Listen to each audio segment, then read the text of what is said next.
Oke. Nah, jadi kemarin kita sudah mulai di bagian yang pertama dari yang 4 itu, yaitu tentang bab na'at, ya, keterangan sifat.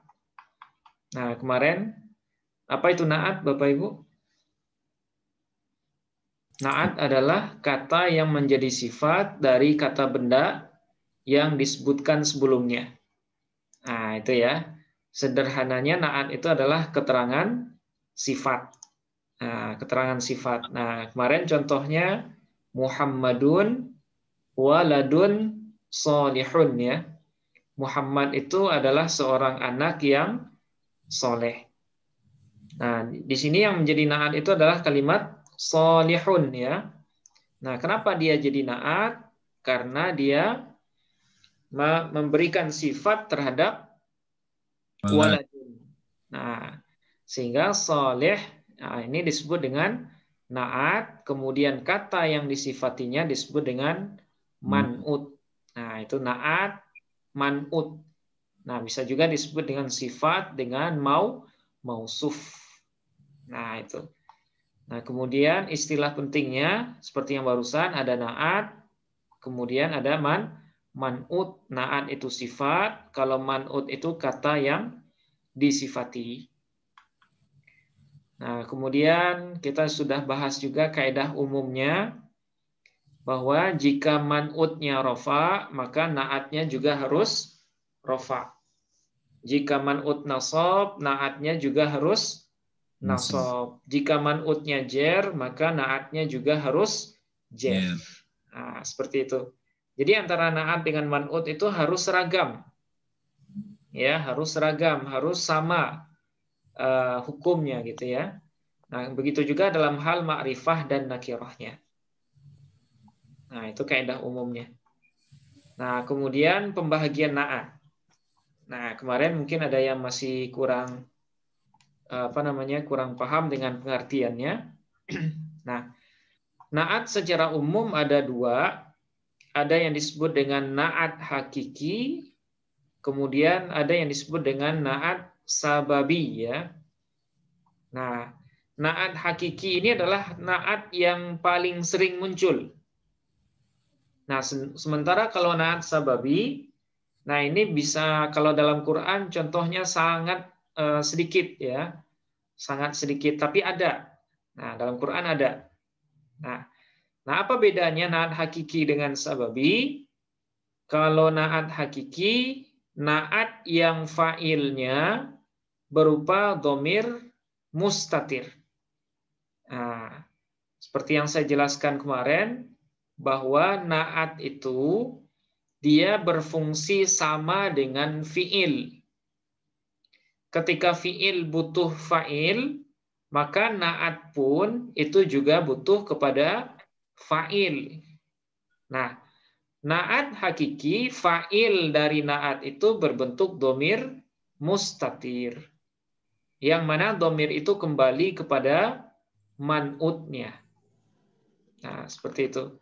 Jadi setiap na'at, kalau na'atnya hakiki, pasti di dalamnya itu ada dhamir. Nah, contoh. Muhammadun waladun solihun. Muhammad adalah anak yang soleh. Nah, di sini kan yang jadi na'at solihun tadi, ya. Nah, karena solihun ini na'at hakiki, sehingga dia wajib, ya, harus punya fa'il yang berbentuk dhamir mustatir. Nah, mana fa'ilnya solihun? Yaitu dhamir huwa mustatir. Yang mana dhamir ini kembalinya kepada man'ut. Nah, mana man'ut di sini? Waladun. Nah, itu. Nah, itu ketentuan dari na'at hakiki. Nah, jadi kalau na'at hakiki pasti, ya, apapun bentuknya, di dalamnya pasti ada dhamir mustatir. Nah, misalnya contoh lain. Ja'ar rajulul jamilu. Nah, ini na'at hakiki atau sababi, Bapak Ibu? hakiki ya.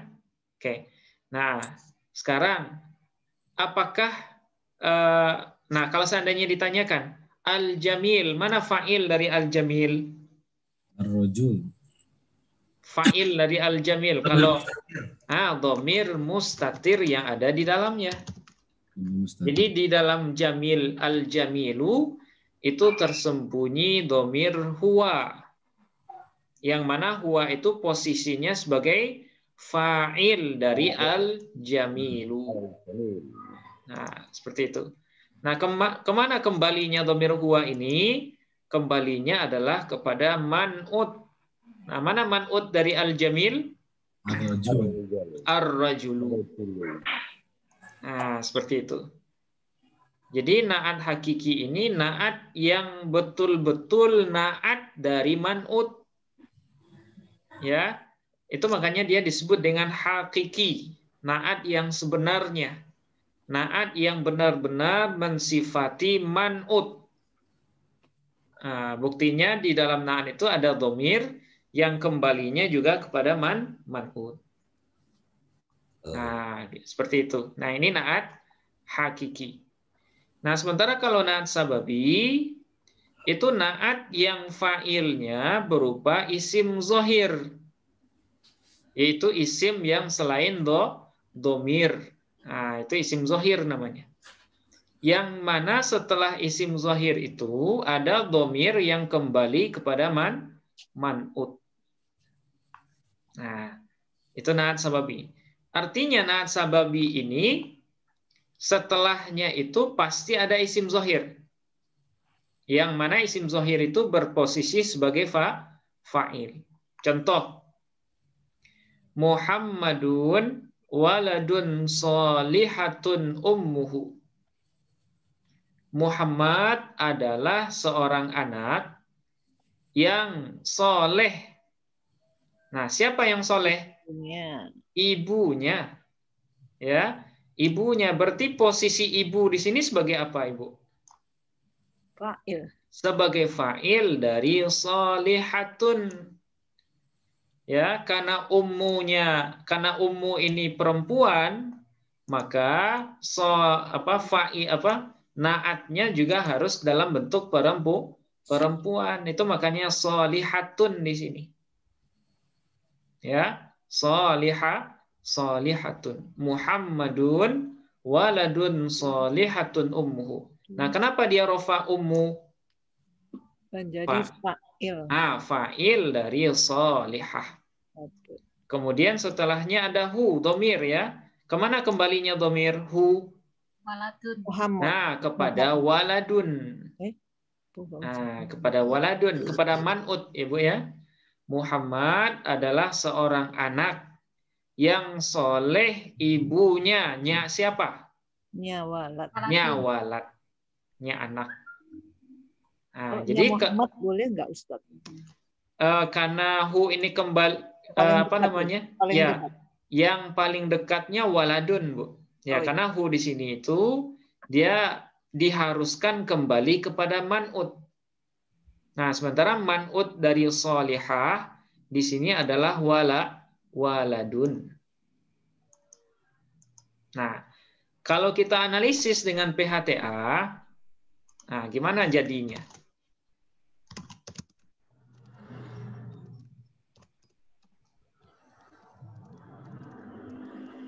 Nah, misalnya kita analisis dari mana, Bapak Ibu? Dari Muhammadun ya. Oke, Muhammadun sebagai apa nih di sini? Sebagai mubtada. Oke, kenapa dia mubtada? Isim di awal kalimat. Apa tanda isim? Apa tanda isimnya? Tanwin. Oke. Dia mubtada zahir atau mutmar, Bapak Ibu? Zahir. Kenapa zahir? Tidak perlu berupa domir. Bukan itu. Karena dia iya, benar ya. Karena dia bukan berbentuk domir. Ya, benar. Ya.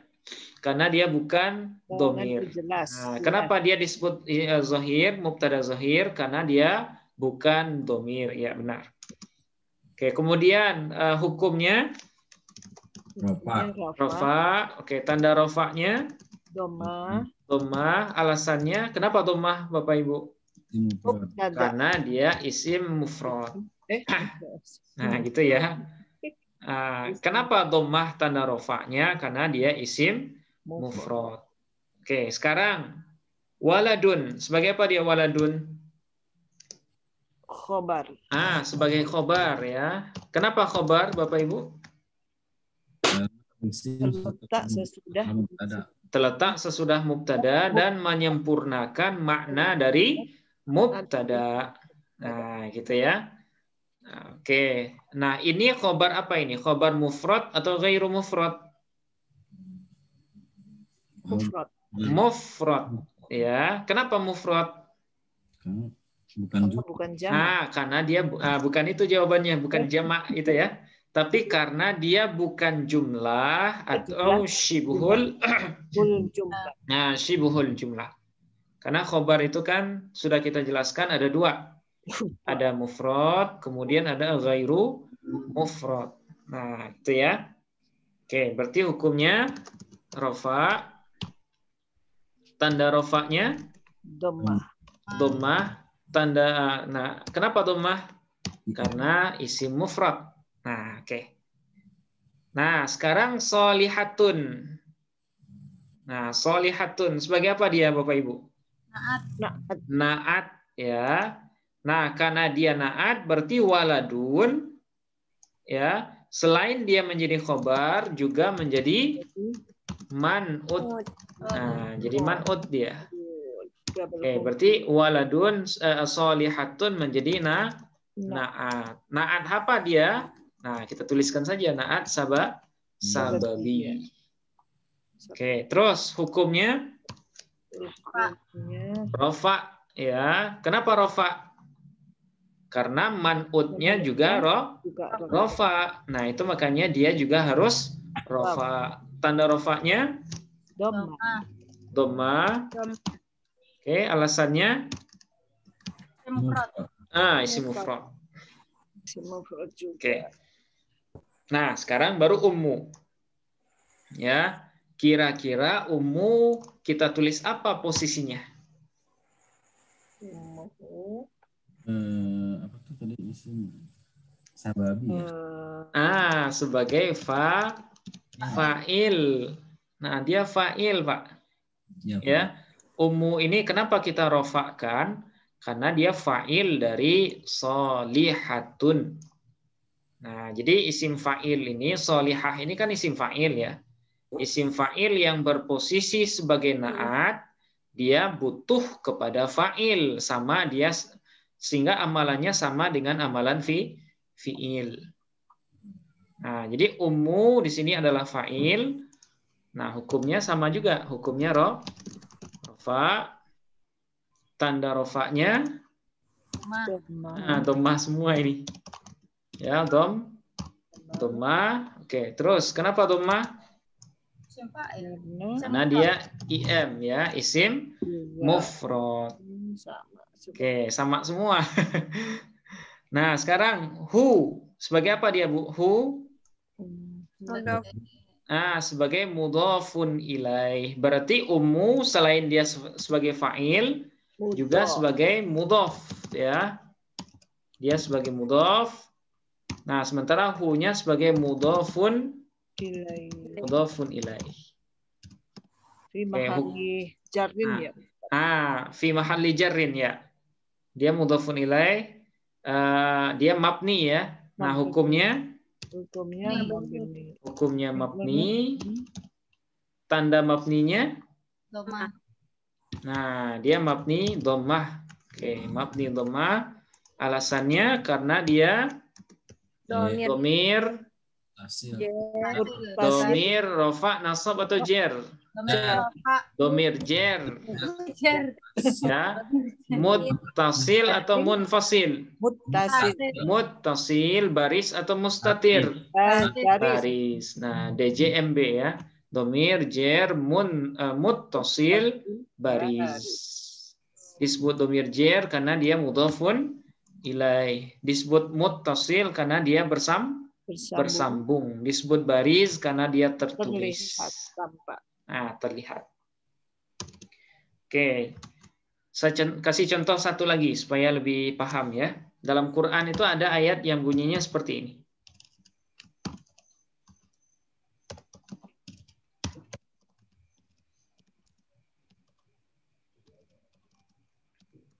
Bapak Ibu pernah baca?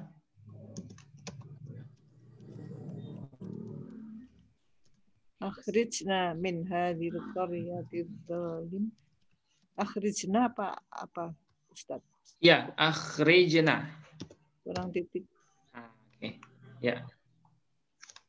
Zalimi. Ini di surah An-Nisa ya. Akhrijna min hadhil. Nah, apa bacanya Bapak Ibu? Akhrijna fil qaryati dzalimi. Amin. Hadhihi qaryati al-qaryati az-zalimi. Al-zalimi. Kenapa al-zalimi Bapak Ibu? Kenapa jar dia? Man'ud. Nah, karena dia naat dari al-qaryah. Dari al-qaryah. Oleh Korea. Nah, karena al-qaryati jar, maka al-zalimi sebagai naat juga harus jar. Nah, sekarang kata setelahnya dibaca ahlu, ahli, atau ahla. Ahluha. Ahla, ahli, ahlu. Ahluha. Ahlu. Kenapa lu, Bu? Jadi fa'il. Karena dia fa'il dari al-zalimi. Ya, karena ahlu ini sebagai fa'il dari al-zalimi. Berarti al-zalimi ini naat hakiki atau naat sababi? Sababi. Kenapa sababi? Karena membutuhkan yang fa'ilnya berupa isim dohir yang dohir yang ada manutnya. Lengkap ya. Karena zalimi adalah naat yang fa'ilnya berbentuk isim zohir. Ya, ahlu ini kan isim zohir ya. Yang di setelahnya atau setelahnya ada isim dhamir yang kembali kepada man'ud. Nah, ini dalam Quran ini, dalam surah An-Nisa ya. Akhrijna min hadhil qaryatil zalimi ahluha.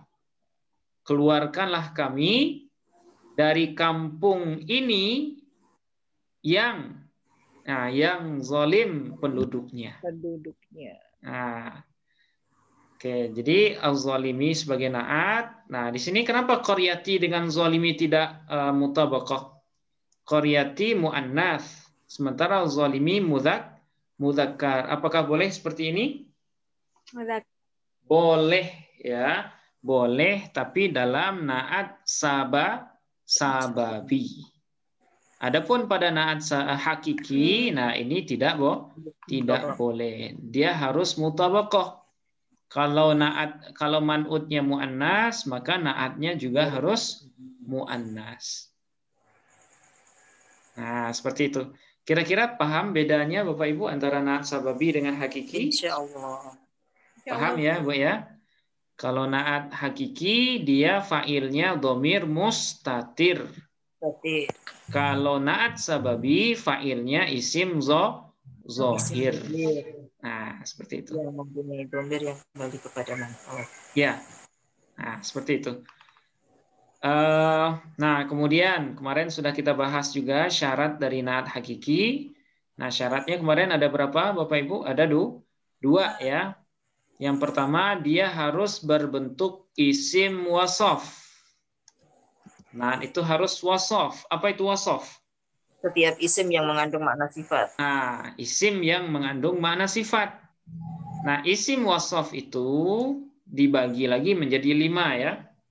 Ya. Ada isim fa'il, isim maf'ul, kemudian isim tafdil, sifat musyabbahah, kemudian amtsilah mubalaghah. Nah, jadi naat itu idealnya dia harus terdiri dari salah satu dari yang 5 ini. Satu dari yang 5. Nah, kalau dia nggak isim fa'il berarti isim maf'ul. Kalau bukan isim tafdil berarti dia sifat musyabbahah atau amsilah mubalaghah. Nah, ini syarat pertama. Kemudian syarat yang kedua, antara na'at dengan man'ut itu harus melengkapi 4 hal dari 10 ya. 4 dari 10 hal. Nah, di sini ini sebagian ada yang agak bingung ya, apa yang 4 dan apa yang 10. Nah, yang 10 itu adalah ini. Rofa, nasab, jer 3, mufrad, tasniyah, jama' 6, mudzakkar, muannas 8, ma'rifah, nakirah 10. Nah, na'at itu dengan man'utnya harus sama hanya 4 dari yang 10 ini. Nah, misalnya sama-sama rofa, sama-sama mufrad, sama-sama mudzakkar, kemudian sama-sama nakirah misalnya.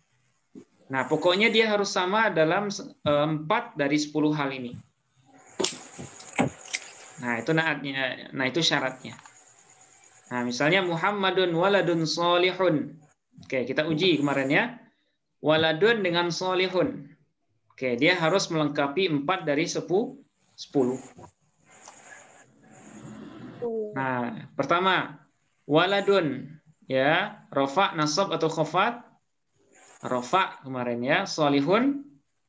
Rofa juga berarti sama-sama rofa.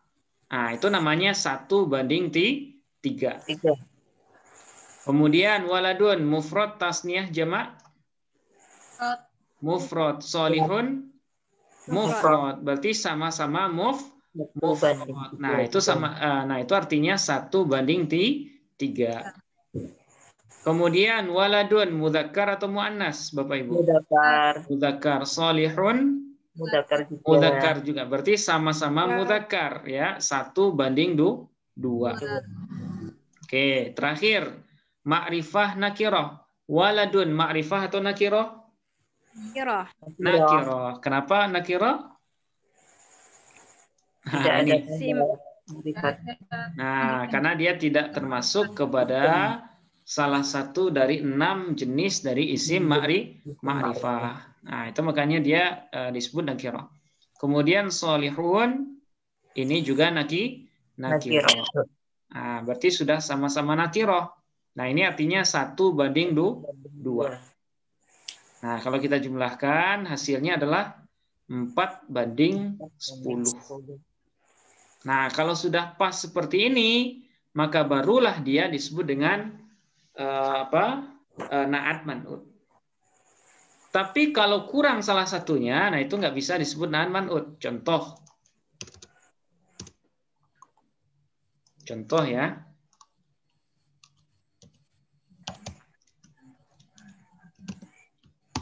Nah, ini kira-kira kita bacanya gimana Bapak Ibu?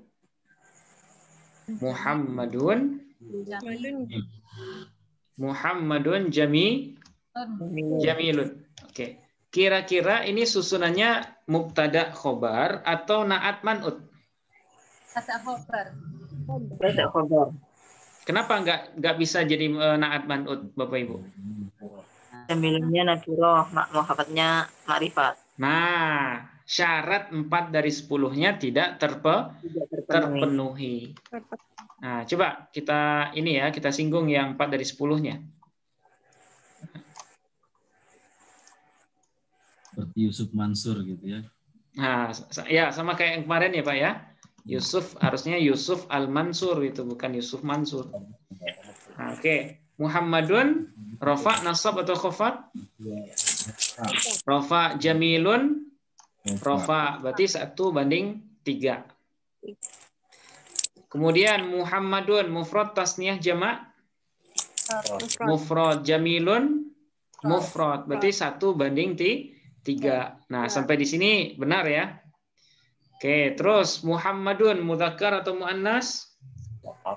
Mudzakkar, jamilun, mudzakkar juga. Berarti 1:2. Nah, sampai sini benar nih. Lengkap semua. Nah, cuma yang terakhir Muhammadun, ma'rifah atau nakirah? Ma'rifat. Oke, ma'rifah dengan apa dia, Bu? Ma'rifah dengan isim alam. Oke. Sekarang jamilun, ma'rifah atau nakirah? Nakiroh. Nakiroh karena dia bukan termasuk salah satu dari Salah yang satu dari 6 macam dari yang ma'rifat. 6 macam isim ma'rifah. Nah, artinya di sini 0 banding berapa ini? 0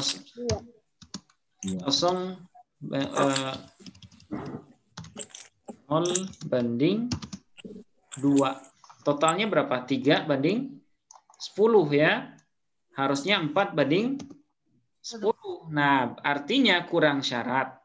Kalau syaratnya kurang, berarti jamilun tidak bisa kita sebut sebagai na'at. Nah, harusnya gimana kalau kita mau jadikan jamil ini sebagai na'at? Al-jamil. Muhammadun al-jamilu. Nah, Muhammadun al-jamilu misalnya apa? Naimun. Muhammad yang gagah itu naim. Nah, naimun. Berarti naimun sebagai apa? Naimun. Sebagai fa'il atau sebagai khobar, Bu? Khobar. Sebagai khobar. Khobar dari Muhammadun. Nah, sekarang pertanyaannya, mana fa'il dari al-jamil? Dhamir mustatir. Dhamir mustatir. Ya, dhamir mustatir yang kembali kepada man'ut, yaitu Muhammadun. Muhammad yang gagah dia itu naim, tidur. Nah, jadi naimun sebagai khobar, Muhammadun sebagai mubtada. Tapi ya Pak? Gimana Pak? Kenapa naim nggak naum gitu? Oh, naim ini kan isim fa'il ya. Isim fa'il. Muhammad yang gagah itu orang yang tidur maksudnya. Kalau naumun nggak masuk dia Pak. Kecuali kalau kita menggunakan fi'il madhi. Muhammadun al-jamilu nama. Nah, boleh seperti itu. Berarti khobarnya berbentuk jumlah. Kalau naumun, nah itu nggak bisa dia. Karena naumun itu masdar. Ya, nggak bisa dia dijadikan sebagai khobar di sini. Nah, Muhammadun al-jamilu naimun. Tapi kalau saya tambah lagi alif lam di sini, kira-kira an-naim jadi apa dia? Sifat na'at. Jadi na'at kedua dari Muhammadun. Muhammad yang gagah yang tidur itu. Misalnya apa? Qaim. Nah, masa qaim ya? Misalnya Muhammad yang gagah lagi tidur itu marid misalnya. Sakit. Nah, berarti maridun sebagai khobar. Naim sebagai na'at kedua dari Muhammadun. Nah, jadi na'at itu dekat hubungannya dengan khobar ya. Kalau seandainya alif lamnya dibuang, maka dia menjadi khobar.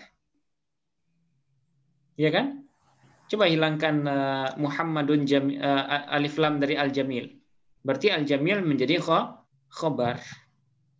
Atau hilangkan alif lam dari an-naim. Berarti naim jadi khobar. Nah, seperti itu.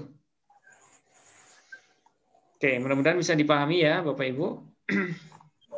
Nah, sekarang kita masuk syarat dari na'at sababi. Ya, syarat dari na'at sababi. Nah, na'at sababi punya 3 syarat. Ya, berbeda dengan na'at hakiki. Kalau sababi itu dia punya 3 syarat. Nah, yang pertama harus berbentuk isim wasaf. Nah, sama ya. Syaratnya sama dengan na'at hakiki yang pertama. Dia harus berbentuk isim wasaf atau yang disebut juga dengan isim sifat. Oke, nah ini yang pertama. Berarti sama persis dengan na'at hakiki. Oke, kemudian yang kedua, antara na'at dengan man'utnya ya, harus sama dalam 2 dari 5 hal. Nah, beda nggak dengan naat hakiki? Beda ya. Kalau naat hakiki 4 dari 10. Tapi kalau naat sababi itu yang harus sama cukup 2 dari 5 saja.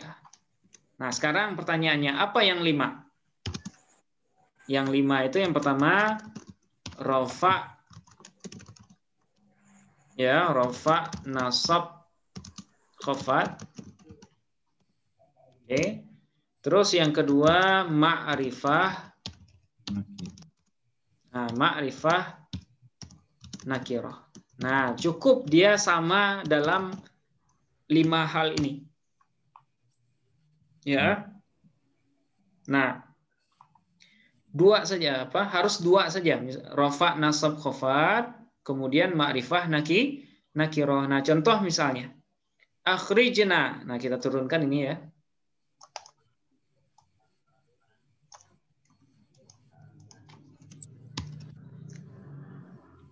Oke, kita turunkan.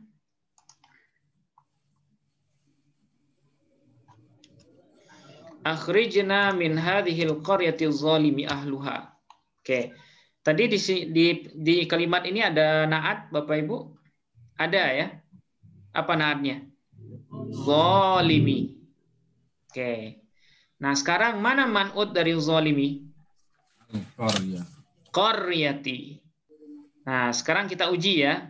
Kita uji apakah antara naat dengan man'utnya sudah melengkapi 2 dari 5 atau belum. Oke. Sekarang kita uji. Yang pertama, qaryati. Rofa, nasab, atau khafat? Khafat.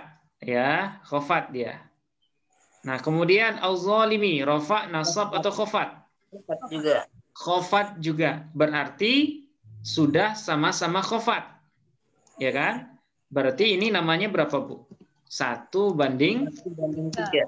1 banding 3. Nah, oke, 1. Kemudian yang kedua, ma'rifah nakirah. Qaryati, ma'rifah atau nakirah? Ma'rifat. Ma'rifah dengan alif lam. Ya, ma'rifah dengan al. Kemudian zalimi, ma'rifah atau nakirah? Ma'rifat juga. Ma'rifah dengan alif lam. Berarti 1 banding 2. Nah, yaitu sama-sama ma'rifah. Nah, berapa totalnya? 2 banding 5. Oke. Apakah sudah melengkapi syarat? Sudah. Nah, seperti itu ya. Jadi antara naat sababi dalam naat sababi ini itu tidak diharuskan antara naat man'utnya harus sama dalam mudzakkar dan muannasnya. Dan juga tidak disyaratkan dalam hal apa? Dalam hal apa yang kurang, Bapak Ibu? Mufrad, tasniyah, jamak. Nah, jadi cukup yang ini saja. Cukup yang 5 saja. Rofa, nasab, khafat. Kemudian ma'rifah, nakirah. Oke, bisa dipahami sampai di sini? Bisa ya, Bapak Ibu? Insya Allah. Oke. Nah, sekarang kita lanjutkan. Syarat yang ketiga.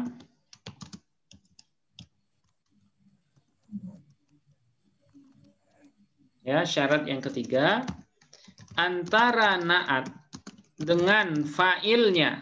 Nah, fa'ilnya. Berarti fa'il setelah atau sebelum naat?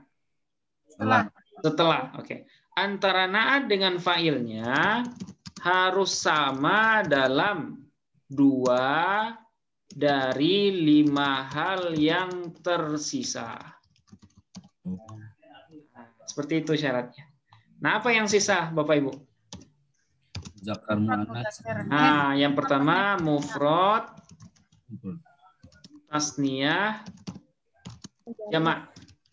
Nah, mufrad, tasniyah, jamak. Oke, terus yang selanjutnya Dua lagi.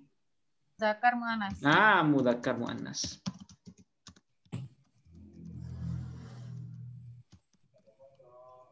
Oke. Nah, jadi antara naat dengan fa'ilnya harus sama dalam 2 dari 5 hal yang tersisa. Nah, sekarang kita turunkan lagi ini ya. Oke, kita turunkan contohnya.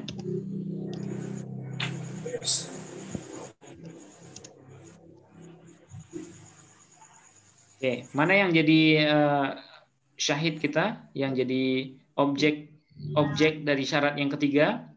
Zolim dengan ahlu ya. Zolim dengan ahlu. Oke, sekarang kita analisis. Zolim ya, az-zolim. Oke, dia mufrad, tasniyah atau jamak? Mufrad. Oke. Kemudian ahlu mufrad, tasniyah atau jamak?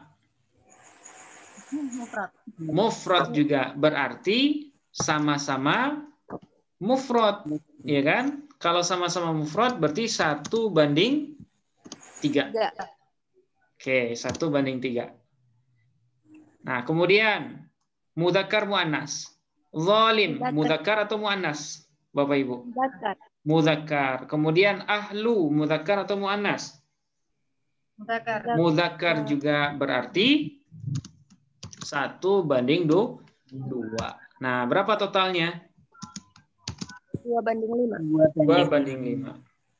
Nah, sekarang apakah dia sudah sah kita sebut dengan naat sababi? Sah. Nah, sudah sah karena semua syaratnya terlengkapi. Sudah sah ya. Ini kayak akad aja nih. Nah, jadi dia sudah sah menjadi naat sababi. Nah, jadi kalau kita simpulkan, naat sababi yang pertama syaratnya harus wasof. Nah, sekarang az-zalim, apakah sudah wasof? Sudah. Wasof dengan isim fa'il. Oke, 1. Kemudian yang kedua, apakah antara naat dengan man'ut sudah melengkapi 2 dari 5? Sudah. Apa yang duanya, Bapak Ibu? Sama-sama jer, kemudian sama-sama ma'rifah. Oke. Terus, apakah antara naat dengan fa'ilnya sudah melengkapi 2 dari yang 5 yang sisa? Sudah. Sama-sama apa ini? Sama-sama mufrad, kemudian sama-sama mudzakkar. Sudah selesai itu. Nah, jadi tanya nggak Pak Ustadz? Ya, silakan Pak. Kalau misalnya di naat sababi itu naatnya misalnya dia dimuannaskan sama-sama muannas, boleh nggak? Apanya yang sama muannas, Pak? Al-Qaryati az-zalimi kan muannas muzakkar tuh. Ya. Nah, misalkan ketika saya menulis Al-Qaryati az-zaliminya dimuannaskan juga, boleh apa enggak? Boleh saja asalkan fa'ilnya juga muannas. Boleh gitu Pak Ustaz. Nah, jadi naat sababi kemudzakkaran atau kemuannasannya dipengaruhi oleh fa'ilnya, Pak, bukan oleh man'utnya. Saya ulangi. Ya. Dalam naat sababi, kemudzakkaran atau kemuannasan naat itu disesuaikan dengan fa'ilnya, bukan dengan man'utnya. Jadi sekalipun man'utnya mu'annas, sementara fa'ilnya mudzakkar, berarti naat itu dimudzakarkan. Karena dia yang harus mutabaqah itu dengan fa'ilnya, bukan dengan man'utnya. Nah, misalnya, contoh lain. Lalu fa'ilnya itu tergantung. Ya. Apa? Fa'il dari zalim. Ya. Fa'ilnya adalah ahlu, Pak. Kalau misalnya fa'ilnya dibuat jadi mu'annas, boleh nggak? Boleh, Pak. Kalau seandainya fa'ilnya mu'annas. Gimana contohnya? Misal. Misalnya berarti Nah, ganti aja ahlunya dengan muannas. Kira-kira apa? Akhrijna min hadhil qaryati zalimati Ahlatuha. Ahlatuha. Kita cari kalimat lain karena ahlu itu nggak bisa dimuannaskan ya. Nggak, ahlatun nggak ada. Zalimatu misalnya Akhwatuha. imro'atuha. Ya, imro'atuha. Jadi keluarkan kami dari kampung yang zalim para perempuannya ini. Jadi di kampung itu para perempuannya pada zalim semua. Misal, ini contoh saja ya. Keluarkan kami dari kampung ini yang zalim perempuan-perempuannya. Nah, berarti di sini imro'atu sebagai apa dia Pak Haji? Ya. Sebagai fa'il dari zalimah. Nah, kenapa zalimah muannas?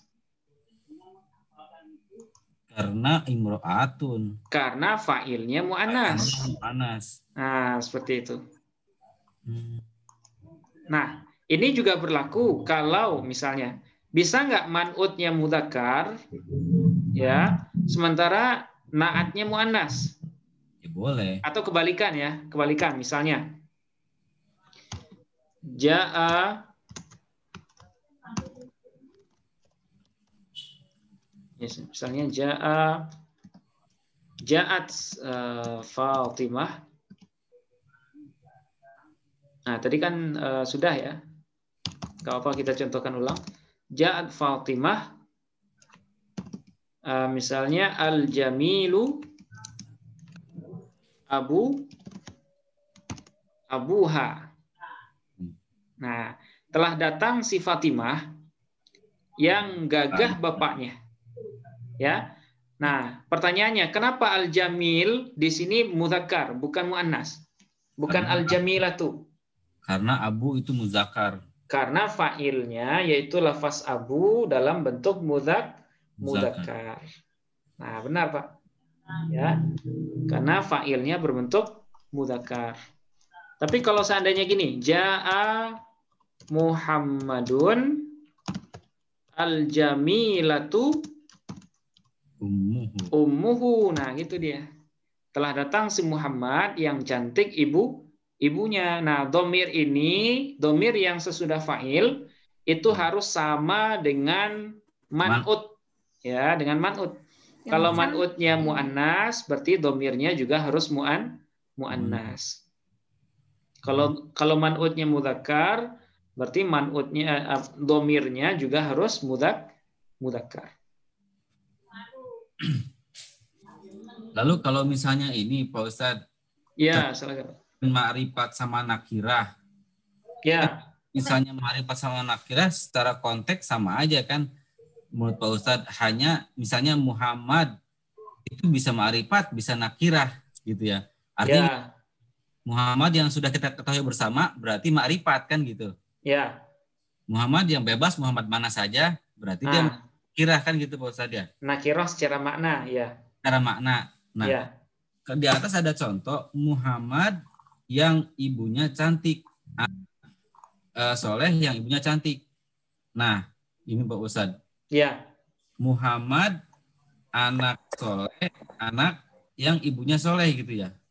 Waladun. Ya. Oh ya, yang di atas Pak ya. Ya. Oke. Ya, baik. Secara makna Muhammad sudah ma'rifat karena Muhammad itu sudah jelas. Sudah dijelaskan, sudah dikerucutkan Muhammad yang soleh. Tapi waladunnya masih pakai nakirah gitu Pak Ustadz. Iya. Harusnya kan mungkin Muhammad yang bermakna ma'rifat. Kalau Muhammad di sini kan kalau dalam bab na'at man'ut dia nggak dihitung Pak di sini. Biarpun dia nakirah ataupun ma'rifah, dia kan nggak masuk hitungan dalam bahasan na'at man'ut. Yang kita bahas dalam na'at man'ut yang ini kan,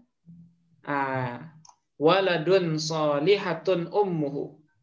Jadi lafaz Muhammad ini hanya sebagai lafaz yang dijelaskan oleh na'at. yang kebetulan naatnya berbentuk naat sababi. Nah, maksudnya yang menjelaskannya itu kok nggak, kenapa nakirah lagi sementara Ya. yang dimaksud sudah ma'rifat gitu Pak Ustaz. Benar. Ya. Pakai ma'rifat gitu waladnya gitu. Ya, nggak mungkin waladunnya ma'rifat, Pak. Nggak mungkin. Sebenarnya ini nggak masalah. Muhammad ini nakiro ataupun ma'rifah. Ya. Muhammadun di sini kan dia ma'rifah karena ketentuan mubtada itu kan harusnya ma'rifah. Nah, kita kembali ke kaidah mubtada ya. Mubtada asalnya adalah ma'rifah. Isim ma'rifat. Nah, boleh nakiroh asalkan dia mengandung faedah. Kan itu kemarin ya di bab mubtada. Nah, kemudian khobar itu harusnya nakiroh. Nah, itu makanya waladun di sini berbentuk nakiroh. Oh, khobar harus nakiroh, Pak Ustaz? Ya, khobar itu ketentuan asalnya dia harus nakiroh, Pak. Nah, boleh ma'rifah asalkan nanti ada maknanya. Nah, sama seperti itu. Nah, itu kaidah umumnya.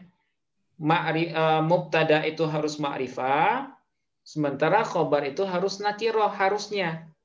Karena kalau mubtada ma'rifah, kemudian khobarnya ma'rifah, nah itu nanti berpotensi jadi na'at man'ut. Bukan mubtada khobar jadinya. Al-kalamu huwal labdu, al-labdunya itu kan ma'rifat, tapi dia khobar daripada huwa. Ya, itu boleh kalau dipisah oleh ini. Oleh domir fasol namanya. Huwa itu domir fasol namanya, Pak. Nah, jadi al-kalam huwa al-lafzu. Al-lafzunya jadi khobar. Huwanya itu disebut dengan domir fasol. Nah, apa itu domir fasol? Domir yang memisahkan antara mubtada dan khobar, dan dia tidak punya marji, tidak punya tempat kembali. Nah, itu boleh. Al-lafzu itu khobar dari huwa apa khobar dari al-kalamu? Khobar dari al-kalamu, Pak. Nah, kita tuliskan ya. Al-kalamu huwa al-lafzu al-murakkabu. Nah, seperti ini ya. Nah, al-kalam di sini sebagai mubtada. Ya. Oke. Nah, huwa di sini adalah dhamirun fasilun la mahalla lahu minal i'rab. Huwa di sini dia bukan mubtada yang kedua. Bukan. Tapi jadi khobar juga dia itu, khobar kalam. Bukan. Dia hanya sebatas dhamir fasal namanya, Pak. Dhamir fasal itu adalah dhamir yang tidak punya makna atau tidak punya tempat kembali. Dhamir yang dijelaskan oleh kata setelahnya. Nah, itu dhamir fasal ya. Nah, jadi huwa ini nggak punya tempat, nggak punya posisi dia. Dia hanya fasal. Apa itu fasal? Pemisah antara mubtada dan khobar. Nah, sementara khobar dari al-kalamu itu adalah al-lafzu. Nah, al-lafzu. Nah, kenapa dia al-lafzu di sini berbentuk ma'rifah? Boleh saja, karena sudah dipisah oleh dhamir fasal. Nah, kemudian kenapa boleh? Karena dia tidak mungkin dimaknai sebagai na'at dari al-kalam. Kenapa tidak bisa? Karena al-lafzu ini bukan isim wasaf. Nah, karena lafaz ini bukan isim wasaf. Dia bukan isim fa'il, bukan isim maf'ul, bukan isim tafdil, bukan sifat musyabbahah ataupun amsilah mubalaghah. Nah, sekarang murakkab. Jadi apa dia murakkab? Nah, itu na'at ya. Nah, ini contoh na'at. Al-lafzul murakkabu. Nah, murakkabunya menjadi na'at dari al-lafzu. Nah, sekarang saya tanya, Bapak Ibu, na'at apa dia? Na'at sababi atau hakiki? Hakiki. Hakiki. Kenapa hakiki? Karena mengandung dhamir mustatir. Karena dia merofakkan dhamir mustatir yang kembali kepada man'ut. Mana man'utnya? Lafzu. Lafzu. Nah, sekarang apakah dia sudah melengkapi syarat? Sudah. Yang pertama syaratnya Rapa-rapa. harus berbentuk isim wasaf. Isim wasaf. Nah, sekarang murakkab, apakah dia sudah wasaf? Sudah. Sudah. Wasaf dengan apa, Bu? Murakkab. Muzakkar af'alu jadi musabbaha ya. Nah, murakkab. Kira-kira isim fa'il, isim maf'ul, sifat musyabbaha, isim Maf'ul ya. tafdil atau mubalaghah, amsilah mubalaghah. Nah, murakkab. Isim maf'ul. Isim maf'ul. Iya benar. Isim maf'ul. Isim maf'ul dari apa, Bu? Murakkab. Rokkaba. Rakkaba yurakkibu tarkiban. Tarkibatan, tarkaban, tirkaban, murakkaban. Fahuwa murakkibun wa dzaka murakkabun. Nah, berarti dia sudah apa ini? Sudah isim wasaf. Nah, wasaf dengan apa? Dengan isim maf'ul. Oke, isim maf'ul. Buktikan kalau dia isim maf'ul. Sekali lagi. Rakkaba yurakkibu fa'ala yufa'ilu ya. Ya. Fa'ala yufa'ilu. Nah, rakkaba yurakkibu tarkiban. Tarkibatan, tarkaban, tirkaban, murakkaban. Fahuwa murakkibun wa dzaka murakkabun. Sulasi majid satu huruf ya. Nah, dia sulasi mazid satu huruf bab awal. Bab pertama. Wazannya fa'ala yufa'ilu taf'ilan taf'ilatan taf'alan tif'alan mufa'alan. Oke, ya. Ya, urusannya ya. Ya. Ada yang nanya, Bu? Oke, nggak ada yang nanya ya. Nah, jadi murakkab di sini sudah menjadi naat karena syarat pertamanya terpenuhi ya. Dia berbentuk wasaf. Oke. Nah, sekarang syarat kedua harus melengkapi 4 dari 10. Oke, kita buktikan Bapak Ibu. 4 dari 10. Sama-sama apa dia? Sama-sama rofa. 1, sama-sama rafa. 2, sama-sama mufrad. 3, sama-sama mudzakkar. 4, sama-sama makrifat. nah, sama-sama makrifat. Berarti sudah lengkap. Sudah 4 dari 10 namanya itu. Nah, berarti sudah sah murakkab ini jadi naat ya, tapi naatnya naat hakiki. Nah, seperti itu Pak Haji ya. Jadi nggak masalah ya, nggak masalah khobarnya ma'rifah asalkan dia dibatasi oleh dhamir fasol dan dia juga tidak berbentuk wasaf. Nah, yang bermasalah itu kalau khobarnya berbentuk wasaf.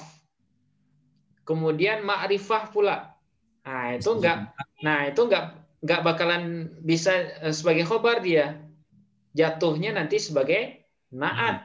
Nah, itu makanya khobar itu harusnya nakiroh, harusnya gitu. Supaya nanti dia tidak jadi naat daripada mubtada. Nah, itu rahasianya. Ustaz.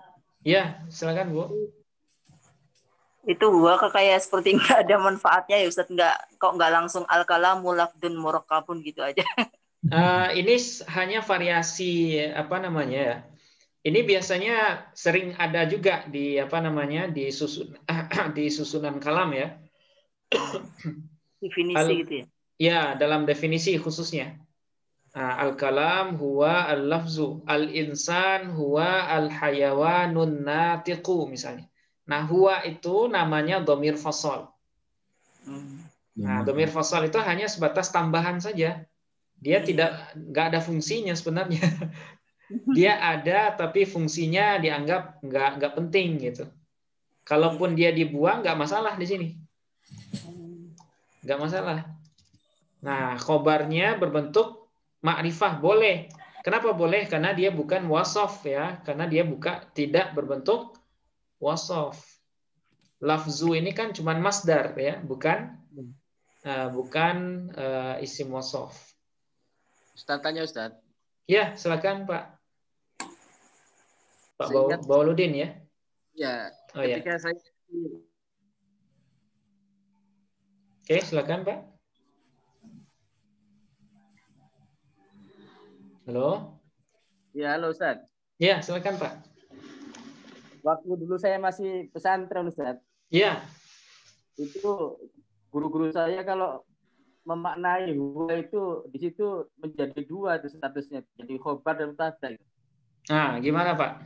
Jadi misalkan al-kalamu mubtada kan. Ya, Huwa itu kalau kami dulu iku utawi Ustaz. nah, Huwa, betul. Utawi itu namanya khobar mubtada, kemudian al-lafzu jadi khobar khobar. lagi gitu dia. Ya, Ah, seperti itu dulu saya ingat di pesantren tuh. ya. Ada yang memaknai huwa ini sebagai khobar kedua gitu ya? Iya, dan dia juga sebagai mubtada gitu. Oh ya, baik. Dulu awalnya saya berpikir seperti itu juga, ya. Huwa ini al-kalam sebagai mubtada yang pertama. Kemudian huwa sebagai mubtada yang kedua. Nah, kemudian al-lafzu sebagai khobar dari mubtada kedua, ya kan? Nah, kemudian gabungan dari mubtada pertama dengan mubtada kedua itu menjadi khobar dari mubtada pertama, gitu kan? Gitu ya Pak ya. Nah, iya ada juga sebagian guru saya yang i'rabnya seperti itu, ada. Ya. Nah, cuma dalam i'rab ya, dalam kitab-kitab i'rab yang Bapak Ibu bisa baca di kitab Durusul I'rab. Ada juga kitab Durusun fil I'rab itu. Nah, kebanyakan cara i'rabnya, nah mereka menggunakan bahasa Arab ya. Nah, cara i'rab huwa itu seperti ini. Huwa dhamiru faslin. Ya, dhamirun faslin. Dhamiru faslin bainal mubtada wal khobar. Mabniyun ya, mabniyun alal fathi ya, alal fathi la mahalla lahu minal i'rab. Nah, seperti ini. Biasanya kalau dalam kitab-kitab i'rab yang kontemporer ya, durusun fil i'rab itu. Nah, huwa ini mereka bahasanya seperti ini. Huwa dhamiru faslin mabniyun alal fathi la mahalla lahu minal i'rab. La mahallalaha apa malamalahu Pak Ustaz? La mahallalaha ya. La mahallalaha minal i'rab. Oke. Huwa ini adalah dhamir fasal. Ya, yang mabni fathah la mahallalaha minal i'rab, tidak punya posisi dari i'rab. Nah, ini yang saya lihat ya. Nah, kalau Pak Bawaludin pernah mendengar i'rab yang seperti yang tadi, ya, jadi huwanya sebagai mubtada yang kedua, itu saya juga pernah menemukan, ya, sama-sama pernah menemukan. Guru saya juga ada yang meng-i'rab huwa ini sebagai mubtada yang kedua. Ada, ya. Tapi saya lebih cenderung huwa ini hanya sebagai dhamir fasal saja. Dhamir fasal yang tidak punya mahal, yang tidak punya posisi i'rab gitu. Artinya tidak ada perbedaan yang signifikan Ustaz ya? Sependek yang saya pahami nggak ada bedanya Pak. Nggak ada bedanya. Kalaupun dia dijadikan sebagai khobar jumlah, dia juga melengkapi syarat. Karena khobar jumlah itu kan disyaratkan harus ada robit. Ya, apa itu robit? Robit itu adalah dhamir yang terkandung di dalam jumlah yang kembali kepada mubtada yang pertama. Nah, itu namanya robit. Pernah dengar Bapak Ibu? Belum. Nah, misalnya gini. Muhammadun abuhu naimun misalnya. Ya, naimun. Muhammad bapaknya tidur ya. Muhammad sebagai apa Bapak Ibu? Mubtada. Abu sebagai apa Abu? Apa? Nah, mubtada yang kedua. Nah, mubtada yang kedua.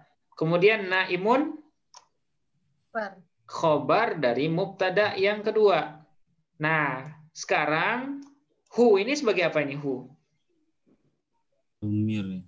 Nah, hu ini namanya robit, Pak. Ya. Apa itu robit? Domir yang terkandung di dalam jumlah yang kembali kepada mubtada yang pertama. Nah, itu syarat. Jadi kalau khobar berbentuk jumlah, baik ismiyah ataupun fi'liyah, maka disyaratkan di dalam jumlahnya itu ada robit. Nah, apa itu robit? Domir yang terkandung di dalam jumlah yang kembali kepada mubtada. Nah, di contoh al-kalamu huwal lafzu, kira-kira ada robitnya enggak, Pak? Al-kalamu huwal lafzu. Ada robit enggak kira-kira? Enggak ada. Ada domir enggak di dalam huwal lafzu? Domir huwa itu ya. Nah, huwa. Nah, huwa ini sekalian jadi robit. Boleh. Boleh seperti itu. Jadi kalaupun Pak Bawaludin atau Pak Aji pernah mendengar, pernah belajar dari guru yang mengi'rab huwa ini sebagai mubtada yang kedua, nah mereka menganggap huwa ini sekaligus menjadi robit, ya, yang kembali kepada mubtada yang pertama, dan itu nggak masalah. Boleh juga. Karena syarat untuk khobar jumlah pun pada kalimat ini terpenuhi. Sudah ada robitnya gitu. Ya, Nah, jadi nanti terserah kita aja memilih mana yang lebih nyaman gitu. Karena i'rab ini sifatnya ijtihadi juga gitu. Kadang ada juga yang beda-beda gitu. Berarti kalau al-lafzu tidak bisa di-i'rab khobar mubtada tsani berarti ya? Kalau khobar dari mubtada yang kedua. Ya bisa saja kalau menggunakan nalar yang seperti yang tadi, Pak. Ya. Al-kalam mubtada pertama, huwa sebagai mubtada kedua, al-lafzunya sebagai khobar dari mubtada kedua. Nah, sementara jumlah mubtada yang kedua dengan khobarnya itu menjadi khobar dari mubtada yang pertama. Nah, boleh seperti itu, nggak masalah. Andai menggunakan domir fasli tadi, berarti al-lafzu bukan khobar mubtada kedua gitu ya. Nah, kalau menggunakan nalar yang kedua, nalar yang huwanya adalah domir fasol, berarti al-lafzu langsung menjadi khobar dari al-kalam. Nah, nanti kalau saya nemu kitabnya, nanti saya fotoin, Pak. Nanti ada i'rab yang seperti ini. Ya, di i'rabnya yang pertama huwa itu domir fasol. Ya. Itu dikatakan khobar mubtada tsani. Nah, bukan. Kalau kita menggunakan nalar seperti ini, al-lafzunya bukan khobar dari mubtada tsani, enggak. Al-lafzunya gini caranya, Pak. Al-lafzu khobarun. Ya, khobarun atau khobarul mubtada. Khobarul mubtada. Ya, khobarul mubtada marfu'un. Nah, gini dia. Marfu'un bil mubtada. Wa alamatu marfu'un bil mubtada wa alamatu raf'ihi dhammatun zahiratun fi akhirih. Ya, fi akhirih li'annahu mufradun.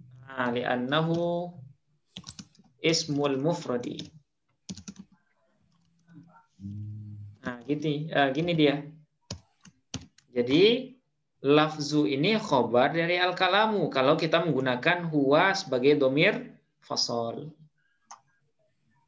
Tapi kalau kita menggunakan nalar seperti yang Pak Bawaludin sampaikan, berarti huwa mubtada'un tsanin mabniun 'alal fathi fi mahalli raf'in mubtada'un. Ya, jadi huwa dhamirun barizun munfasilun mabniun 'alal fathi fi mahalli raf'in mubtada'un tsanin. Kemudian al-lafzu khabarul mubtada'i tsani marfu'un wa 'alamatu raf'ihi dhammatun zahiratun fi akhirih li'annahu ismul mufradi. Wal jumlatu, nah, wal jumlatu minal mubtada'i tsani wa khabaruhu wa khabarihi ya. Wal jumlatu minal mubtada'i tsani wa khabarihi fi mahalli raf'in khabarun minal mubtada'il awwali. Nah, gitu Pak. Kalau kita menggunakan i'rab pakai bahasa Arab. Ya. Nah, intinya terserah mana yang lebih nyaman gitu ya. Terserah mana yang lebih nyaman, dua-duanya ada. Saya juga pernah dengar seperti itu. Ya, ya. Nah, gitu ya. Ya, Ustaz. Ya, ya, Pak. Ya, makasih tambahnya Pak Waluddin ya. Ya, sama-sama, Ustaz. Oke, ya. Mungkin ada yang lain, silakan Pak Haji atau yang Bu Syarifah.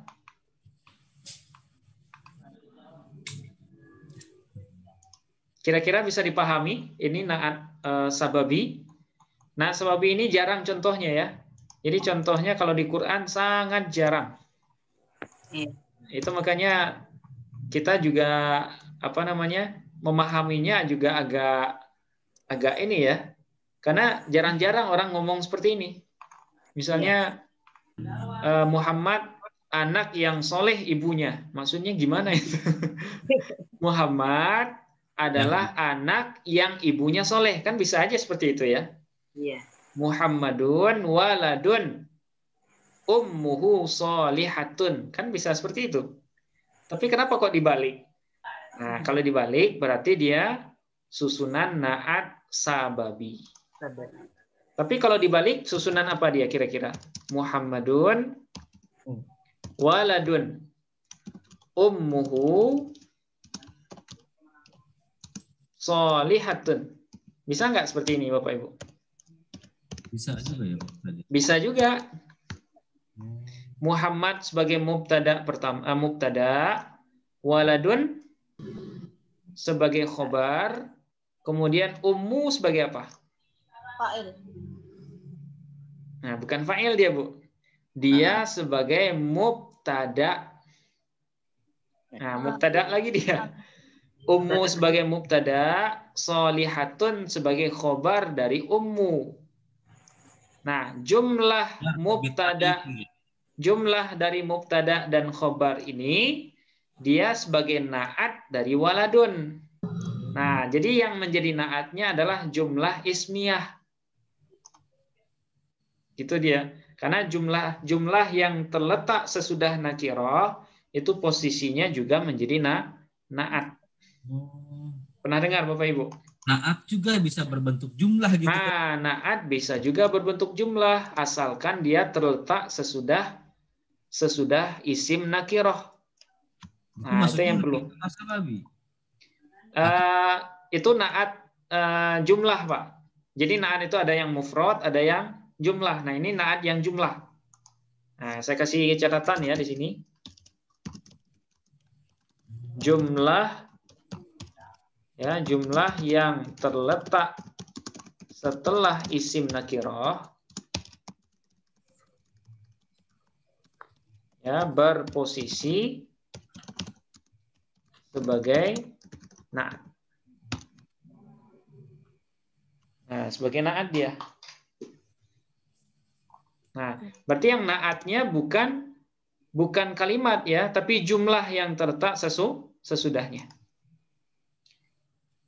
Tapi kalau kalimat susunannya seperti yang di atas ini, naatnya adalah solihatun. Nah, jadi bedakan ya. Kalau Muhammadun waladun solihatun ummuhu, solihatunnya adalah naat dari waladun. Yang naat berbentuk kata. Tapi kalau pada contoh yang di bawah, Muhammadun waladun ummuhu solihatun, nah yang menjadi naat adalah gabungan dari mubtada dan khobar. Nah, di sini berlaku kaidah ini, Bu. Jumlah yang terletak sesudah isim nakirah itu berposisi sebagai naat. Nah, seperti itu Pak Aji ya dan Bapak Ibu yang lain. Kira-kira bisa dipahami ini? Iya. Nah, ini kaidah umum ya, ini kaidah umum. Nanti kalau Bapak Ibu ketemu dengan nakiroh, tapi setelahnya ada jumlah, nah berarti jumlah itu jadi naat dari nakiroh tersebut. Oke, mudah-mudahan bisa dipahami ini. Belum Ya, gimana Bu? belum paham yang jumlahnya terletak setelah. Pokoknya jumlah yang terletak sesudah isim nakiroh. Jadi kalau Ibu ketemu dengan isim nakiroh, ini kan waladun kan isim nakiroh ya. Nah, waladun kan isim nakiroh. Sesudahnya ada jumlah ismiyah. Ummu di sini sebagai mubtada, sholihatun sebagai khobar. Nah, kalau ada jumlah terletak sesudah nakiroh, jumlahnya itu menjadi naat dari nakiroh tersebut. Nah, jadi Muhammad adalah anak yang ibunya soleh. Nah, seperti itu. Nah, kalau yang di atas, Muhammadun waladun solihatun ummuhu, yang jadi naat adalah kalimat solihatunnya. Kata yang jadi naat, bukan jumlah. Dan dua-duanya boleh digunakan. Mana yang lebih gampang kira-kira ini? Yang pertama. Yang pertama ya. Kalau yang pertama jelas ya Bu ya? Iya, jelas. Nah, dia jelas sebagai naat. Kalau yang kedua ini, naatnya berbentuk jumlah. Dan ini juga sering kita jumpai dalam kalimat bahasa Arab. Nah, seperti itu. Nah, ini sekedar pengetahuan saja. Ya, sebagai pengetahuan, naat itu ada juga yang berbentuk jumlah. Nah, kapan itu? Kalau dia terletak sesudah isim nakiroh. Nah, seperti itu Bapak Ibu ya. Mudah-mudahan pembahasan yang sedikit ini bisa dipahami. Nah, kita sebenarnya masih kurang ini, soalnya sesinya hanya 1/4 jam ya, 1 jam 1/4. Nah, kalau nanti Bapak Ibu berkenan, nanti bisa kita tambah di hari Senin ya, atau hari Selasa bisa kita tambah 1 jam, insya Allah. Iya. Oke, mungkin sampai di sini dulu. Kalau nanti ada pertanyaan tambahan, nah itu boleh disampaikan di grup ya, supaya grupnya ada diskusinya juga gitu. Siap. Ustaz. Oke, baik. Kita cukupkan ya, Bapak Ibu. Iya. Nah, insya Allah kita sambung hari Senin. Soalnya besok saya udah berangkat lagi ke Serang. Oh, di sini. Iya. Yang nggak apa-apa, Ustaz. Iya. Kita istirahat dulu ya, Bu ya. Ya, terima kasih. Nah, oke. Allah khairan. Ya, kita akhiri dengan alhamdulillahirabbil alamin. Assalamualaikum warahmatullahi wabarakatuh. Waalaikumsalam warahmatullahi wabarakatuh.